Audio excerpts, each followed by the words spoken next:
talk a little bit about the economy.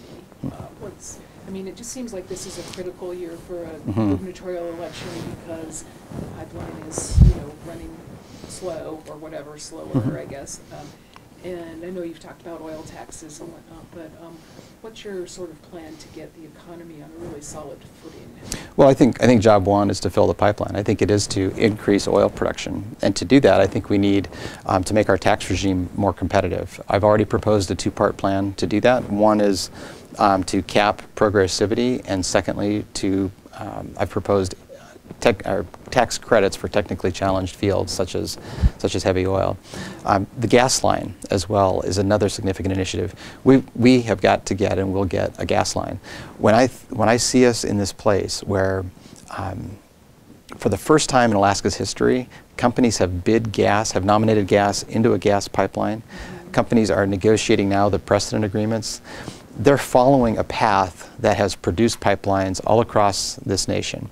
And because we are in this place where we have protected Alaska's interests through the Alaska Gas Line Inducement Act, we've given the incentive or the inducement. We said, we'll pay you up to $500 million if in this project you protect Alaska's interests, if you provide for those offtakes on the gas pipeline, if you provide distance-sensitive tariffs. What that means is that a community from like Fairbanks will pay a tariff from Prudhoe Bay to Fairbanks for that gas, a rate. They won't pay from Prudhoe to Fairbanks to Chicago and back, which if companies control a pipeline in a market, that's exactly what could happen to residents in Fairbanks and across this land. We've provided for the ability to access the pipeline for other explorers down the road so that just a couple companies cannot control the pipeline, but Alaska's resources will be explored across time. They can get that new gas into the gas line on reasonable terms. So the bottom line is we have got companies already actively pursuing a private sector pipeline that we have incentivized, and my opponent wants to sweep all that away and say, nope, government can do it better. Government can write a check, call it his gas pipeline idea is a $26 billion pipeline. It's a conditioning plant, it's a gas pipeline, and it's a liquefaction facility. That's a $26 billion proposition. He wants to write a check effectively for $6 billion, go into debt for the rest, for the other 80%, the other $20 billion. I don't think the government should be doing that first. I think the private sector should be doing what they do well, which is exactly what's happening now. But the private sector, and I was at the Oil and Gas Conference in Congress and listened to both TransCanada and the VP guy, Bud Mackerel, I think his name is, talk. It does seem to all be sort of based on the market, and the market for gas seems to be not so great. So I don't know, you seem so optimistic when those guys all seem sort of like that. Well, look, there's certainly some challenges, but when you have companies like the largest companies in the world spending hundreds of millions of dollars, and then they say, well, the project is kind of challenged, what they're saying is, I think they're setting themselves up for negotiations where they can then say, see, it's challenged, we need some more help over here. Well, the long-term forecast for gas prices and need here from the Energy Information Agency is very positive, because we're going to need more of our gas in the economy. If you look at gas prices right now, you'd say, well, no, maybe we wouldn't build it. But it's the long-term price of gas. When you're thinking about a gas pipeline that will take some years to build, it's the long-term price of gas that's important for recovering that investment. And here's the thing. Politicians don't do well choosing projects. I mean, I think about grain elevators in Valdez. Politicians decided they're going to go build some grain elevators in Valdez, 25 years ago. If you go there today, you can see some rusting hulks because they didn't have the supply of grain and they didn't have the markets tied up before they built it. Instead, they built it first. Well, the same thing is happening here in Alaska. The government can go write a check and go build a pipeline, but they still have to go get customers and they have to go get the gas. I think you go get gas and customers first. My first option certainly would be to build a Y line, that part would go to Tidewater and part would go to North America. There's enough gas to do that, but I think we've got a private sector process that could be what is there already. Those precedent agreements should be negotiated by January or so. State is working to resolve Point Thompson litigation, which is important to the gas line. I see fiscal certainty discussions with the state once those precedent agreements are reached in January. So we've got a near-term plan for what's next, and we've got a statute that was publicly vetted, lots of public testimony on it, and has produced a historic place for Alaska gas in our state's narrative. I'm not going to sweep that aside in favor of one politician picking a government subsidized or government financed pipeline. So have you actually seen, or do you know what some of the bids are? I have not. No. That's between the pipeline company and the shippers who have bid.